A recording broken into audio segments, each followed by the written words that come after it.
Thank you so much, Rachel. Nice to see everyone here. My name's Devin, and I'm pleased to be here with my colleague Nina, and we're both from the Zurich University of Applied Sciences in Switzerland. And we're going to jump actually right into the action without explaining too much. So we're going to start with like a 14-minute led visualization about energy. And as I'm talking, and maybe you want to just prepare your space for this. So it will ask you to close your eyes, and you may also want to turn off like things that make sound, like email or Slack or cell phones or neighbors. You might want to get a set of headphones so that you can really hear the sound journey very well. And if you're standing, if you are in a standing desk or so, you might want to sit. So just some recommendations to start. I'm going to put the link for this led visualization in the chat in a moment. And it's about 14 minutes long. It should start immediately once you open the SoundCloud link. And when you're finished, you can also turn your cameras off while you're listening to it. And when you finish, I'll put some questions up on the screen. I'll screen share, and you can just reflect on those on your own for 3 or 5 minutes. And when you're ready, when you're back, you can turn your camera back on to signal us that we can keep going. But the questions is just a personal reflection after the experience. So no pressure to write it down or take notes or anything, but just to reflect on it. So I will send the link. It might not be like a live link. You might have to copy and paste it into your browser. And if you have any problems, just write them in the chat, and we will see you in about 15 minutes.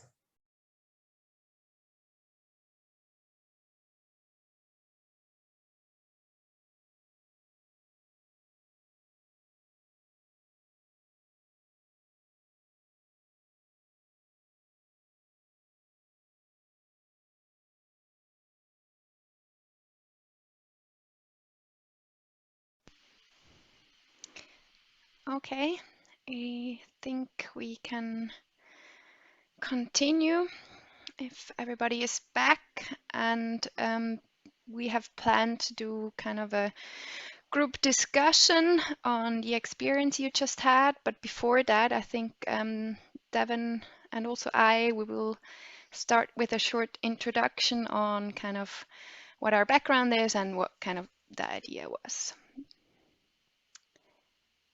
Do you want to start, or should I? Well, I can also start. So my name is Anina or Nina Bogan.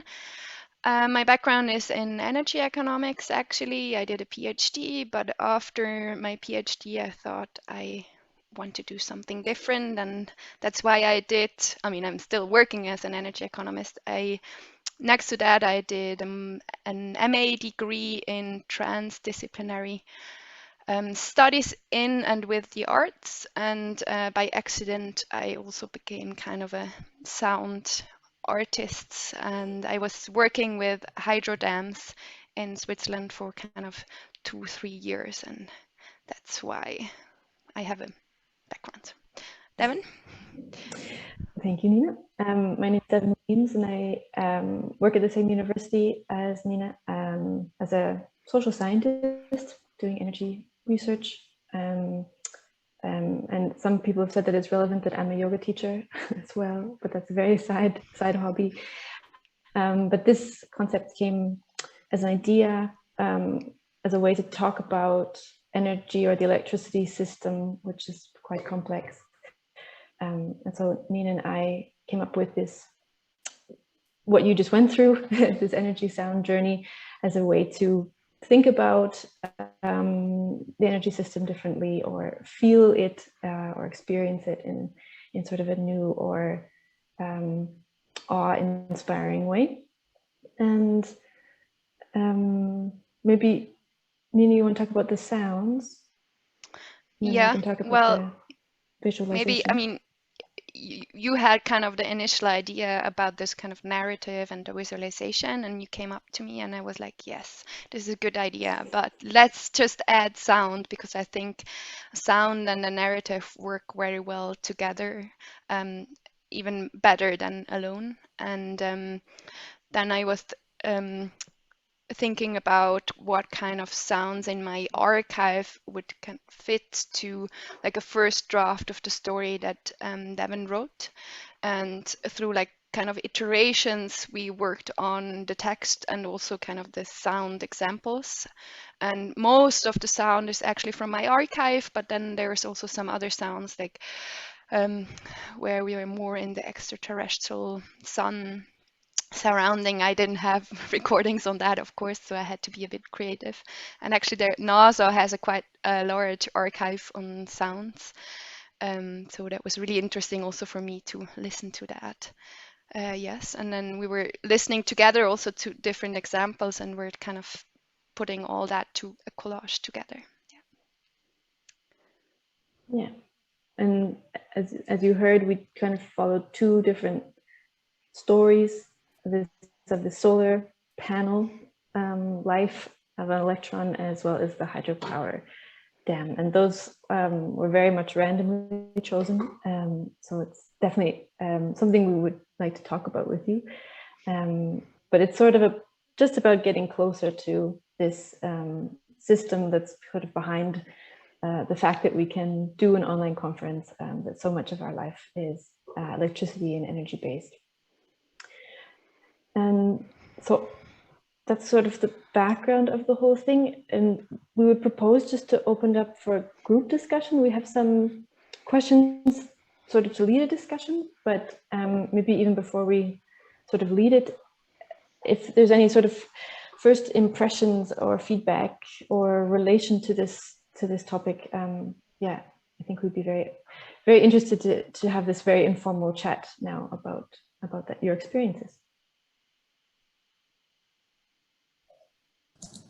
Can I just start by saying that I really enjoyed it, and I think it would be a really good way to catch students' attention, maybe their first lecture on energy, to start off with something like this, to relax them into what it is and to give it more of a narrative, which leads on from what Noam presented on early on. I agree. I really liked it. It was so good. And I think not just for students. I guess it's also a question: what are you going to do with this material? Because I guess the problem often is energy or electricity is so invisible to people and not really tangible. And there you get a better understanding what is the concept of electricity. I guess that's good for people to get a relationship. I really liked it. I think for me, first of all, I really enjoyed it. And I didn't know what to expect, and this definitely wasn't what I was expecting. What was most fascinating for me was that I have done various, I also do yoga. I've done lots of visualizations, but never anything that related to something so technical and something that relates so much to my work. So I found that combination really fascinating. Mm-hmm.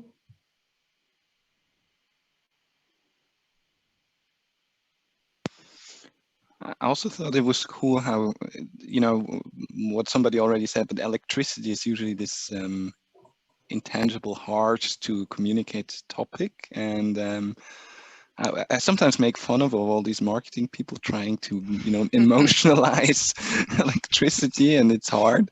But I thought this kind of worked for me, at least. It was good.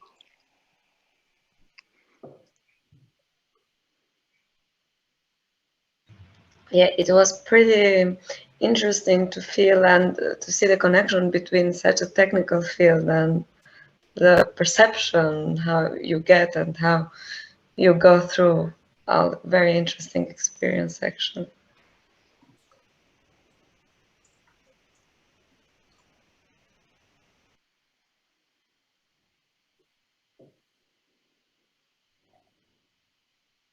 So if there's no more spontaneous responses. Thank you so much for that. I mean, that's definitely what we kind of want to hear, or is encouraging, that you weren't too scared of the electricity sounds, or yeah.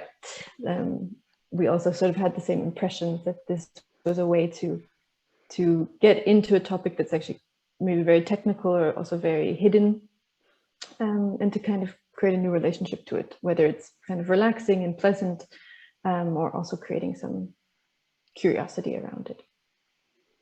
I just will share some more maybe specific questions. Oh, if I can go to the next slide here. What I think, Noam, you kind of brought it up a little bit, and I think everyone might have some relation to, I mean, everyone has in this group has a relation to energy in some sense.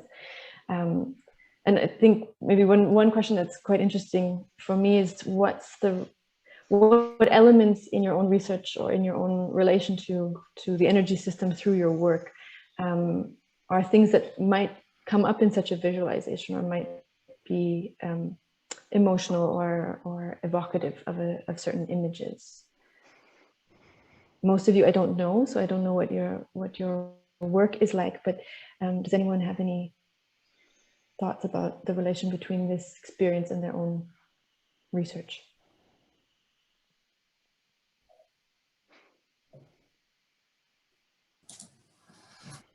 I mentioned this in the chat before, but at one point I wrote a conference paper which was about the exact opposite of what we're talking about now, which is about silences.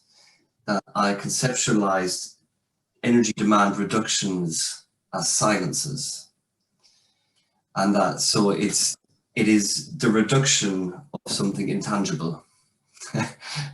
So that if energy and electricity is something intangible, and if we reduce demand, it is the reduction of something intangible, and I try to conceptualize it through the concept of silences. And I based it on quite a famous German story. It's called Dr. Murkes gesammeltes Schweigen, which is about this technocrat who collects snippets of sound recordings in a radio recording, like in a broadcasting house, and he collects the silences when people stop mid-sentence, for example, and he puts them together, and he collects these silences, and he assigns value to the silences. And so I use that narrative to explain how we need to start valuing energy demand reductions. We need to think about these silences whenever the noise of the industrial system doesn't happen.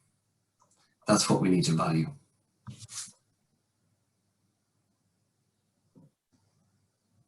That's really very interesting. Thank you for explaining that, because I didn't understand that in the chat. But yeah, giving value to the time in between. Mm-hmm.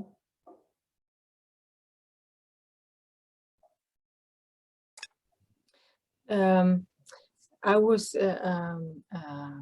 quite repelled at the beginning, because going near the sun, the first thing I should see was light. I would be blind, and then I would be burned up. And I was quite lost. But then again, going back and so on. But I think all these natural forces, so to say, it's someone said that it should be listened by students learning about energy. I mean, maybe at a university level in that case, but I mean, it's a connection to the physics, the natural resources, and the physics and the science. So it's a very complex chain, actually, that could be listened to. So, and I think it's both meditation, visualization, reflection, and experience. Absolutely. Would you happen to have a name, Heidi, for that? If it's all of those four things together, what to call it? What to call it? I mean, if if you hear music that's really, you feel that this is really art, then you can't call it anything, because you just have to experience it. Mhm.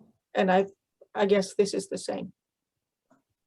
And it's the same if you have watching a play at the theater, or watching a work of art of any kind. If you really can feel it, that it says something to you, that you can say that this is real art.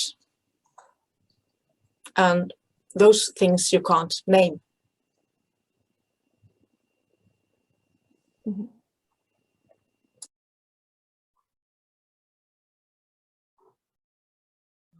Do you have any thoughts on that, Nina?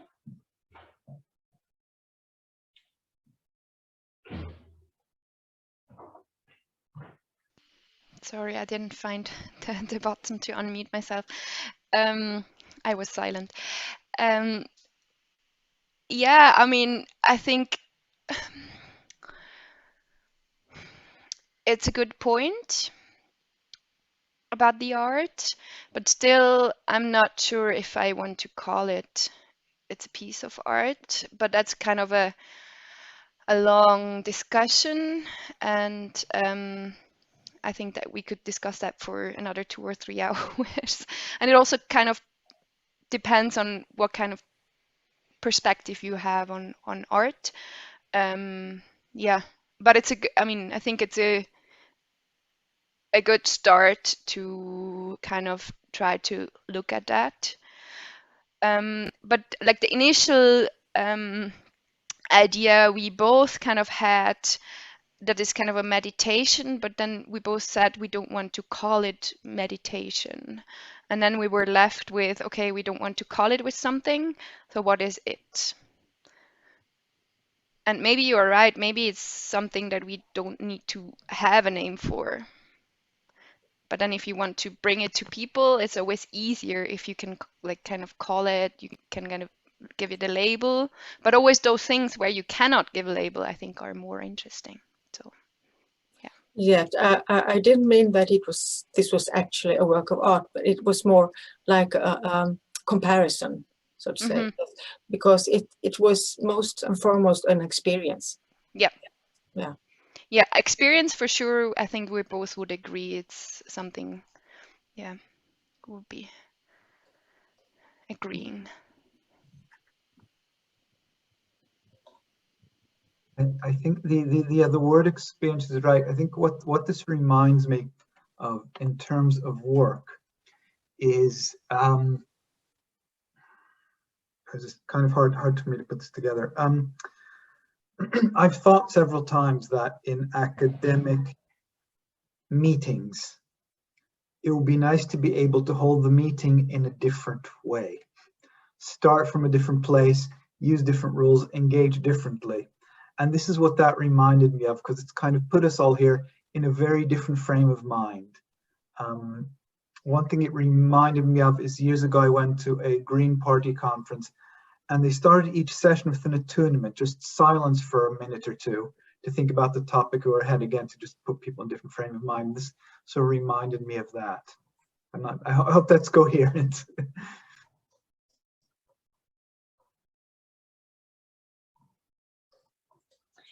Sorry, just writing that down. Yeah, I think that's exactly why I wanted to bring it to this conference as a place where we're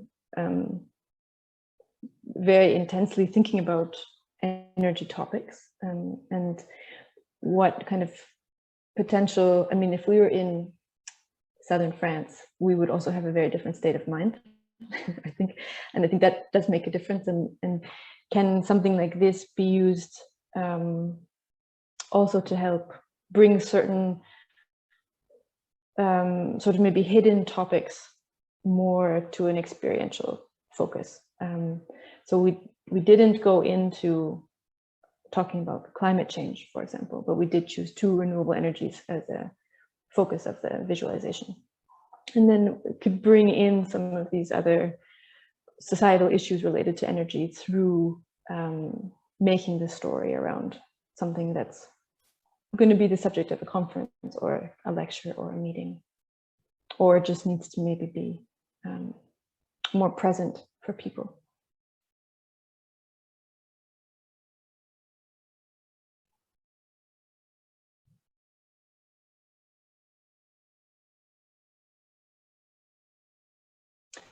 Maybe just picking up on Heidi's comment about having the sun as the first visual and having that is a bit uncomfortable. Was there any other moments that felt uncomfortable in sort of a maybe difficult way, in the sense that it might have been distracting, or losing the flow, or losing the place of where we were? I'm not sure. I thought it was intended. I also had the same reaction with the sun and then the crashing on the solar panel. But I thought it was intentional, kind of, that it also gave it like a rhythm, you know. Well, excitement is the wrong word, but yes, in a way. Yeah.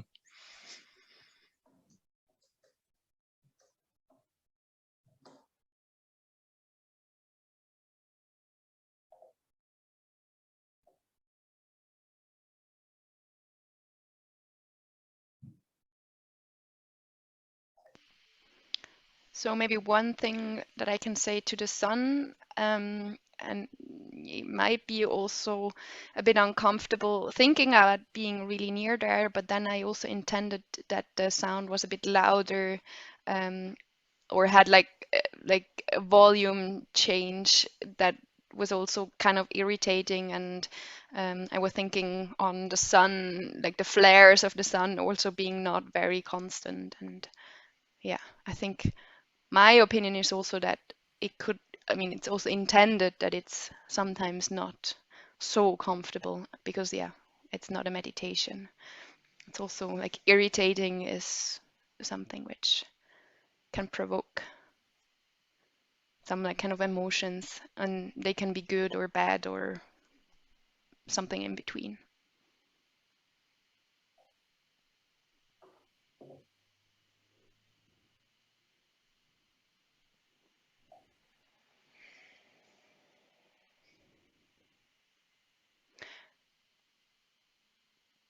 Like one thing that was also in the beginning, I don't remember who said that it could be nice that it's used in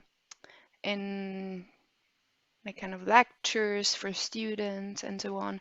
But we were also thinking on kind of different areas where we could kind of use that, maybe in the beginning of a longer presentation. So on a conference, if you have like 20 minutes, that's not possible, or you just cut it to kind of 2 or 3 minutes. But maybe you also have some ideas where else kind of is it better for students or for other energy researchers, or for, I don't know who else.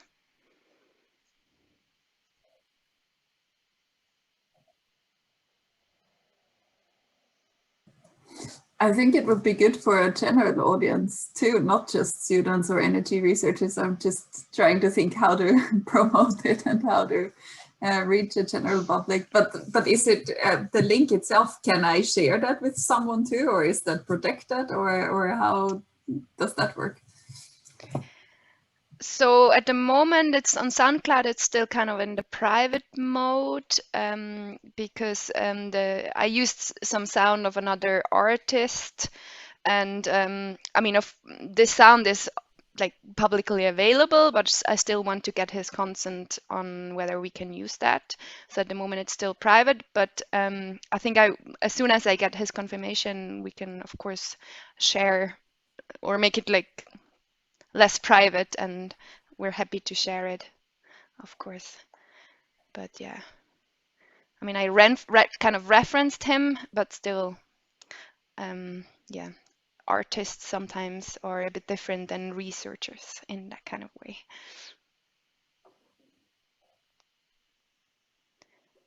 I think we would like to continue to get feedback on this, and then maybe make a different version or an updated version. So it's not so clear. This is the debut, like here and now. You guys are the first ears. Well, not the first ears ever, but sort of the first public ears to listen to this. I could actually quite well imagine this in, I don't know, in these in a museum setting or something, right? Where you have so for instance, you two probably know that, but in Zurich there's this the utility has this small hydro plant where they do these tours and have all these things, and I think something like that could work very well. I mean, I'm not sure whether visualization would destroy it. They'd probably want to have some visual elements as well.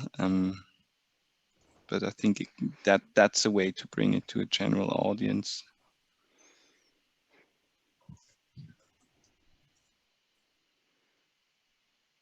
Yeah, that's a good point. Just to the kind of visualization that you would see with your eyes, I think that's one important point, at least to me probably, but also to you, Devin, that for once we have like listen to a story and not read it, but listen to it, and also have kind of imagination and not like visual by closing our eyes. And I think this is one really important point in what we were trying to do. So yeah, then I agree. Then this has, I mean, this is the point in the end, but I get it. Like if you put it in a museum, people are very visually oriented. But yes, that's what humans are.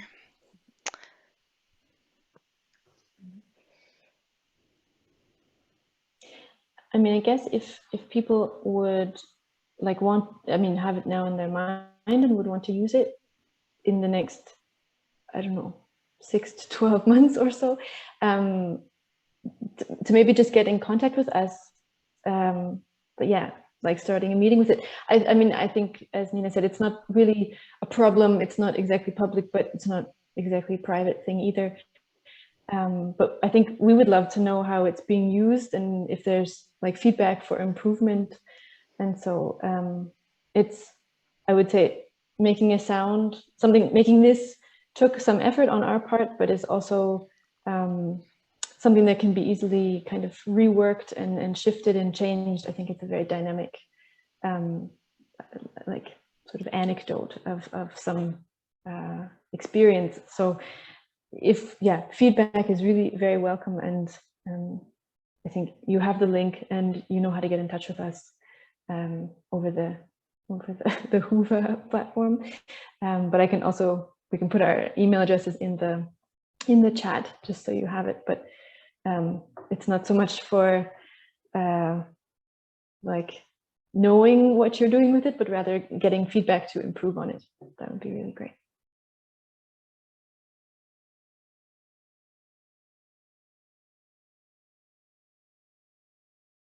Or if you're listening to it before bed every night, that would also like to know. That's actually one colleague of mine said that some of the sounds related to his childhood.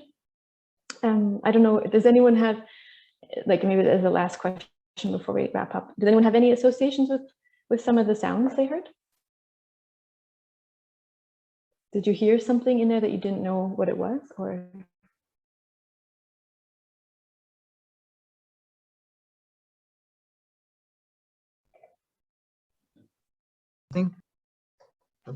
I think the sounds at the beginning, I wasn't, I seemed to start with the heartbeat, but after that, the whole sun bit, which I also found a bit strange, I wasn't quite sure what the sound was.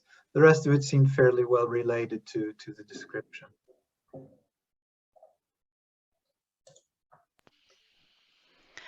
Yeah, so the sounds in the beginning were kind of recordings from NASA, not from the sun, of course, but from Mars. So they took quite a lot of recordings on the Mars. And one other thing which I actually took from this artist is not a sound, I mean, not a field recording as is, but is a data sonification. So it's a transformation from environmental data that was transformed from data into sound. And this is another huge field of research in sound studies itself. Yeah, and that's why it's not easily, you cannot easily connect it to kind of sounds you know and might be, yeah, that's why it's a bit irritating. But for me, it was was sounding somehow, or for at least for my imagination, it sounded somehow like the sun or outer space. But of course, this is something we can find better sounds. So if you have some, we would be happy. Like other imaginations of how the sun sounds.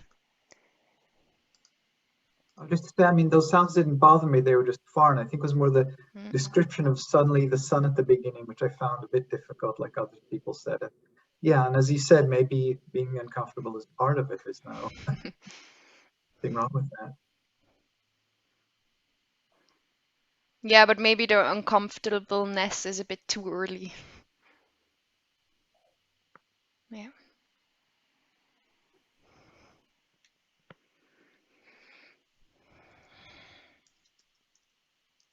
Any last thoughts or inputs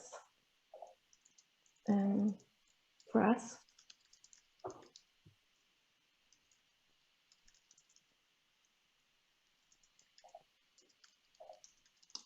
If not, then I would thank you very much for joining. And can I just add something? Oh, sorry. yes. I've been asked by the Institute of Physics in the UK to give a presentation at a music festival, which is called WOMAD Festival. And so apparently the Institute of Physics, they have a tent at this festival where they talk about quantum physics, black holes, to a festival going audience.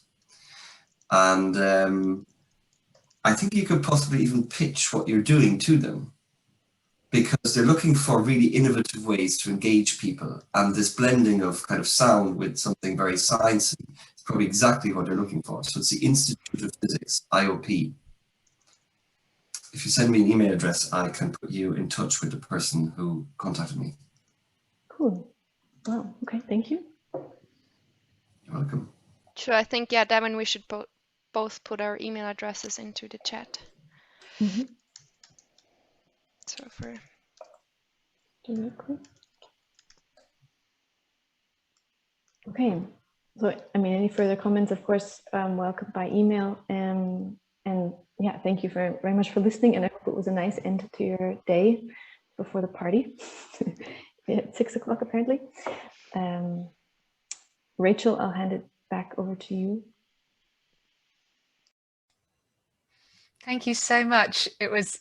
I also thought it was an amazing experience. I also listened. And I think it's a really interesting and different way to, help people think about energy. And there's nothing really else to say other than thank you very much for coming along. Do get in touch with Nina and Devin and enjoy your evenings, and hopefully see you tomorrow back at the conference. Okay, bye-bye.